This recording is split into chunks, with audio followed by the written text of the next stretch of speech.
مبین ز نسل حسن هیچ کس امام نشد. به حسن بینی اگر هر امام را حسن است. از امام باقر علیه السلام به بعد همه اولاد امام حسن.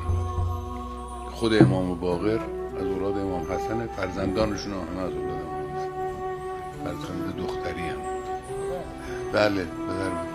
مبین ز نسل حسن هیچ کس امام نشد. به حسن بینی اگر هر امام را حسن است. اینو میشه گفت ببین که شد. بله بفرمایید.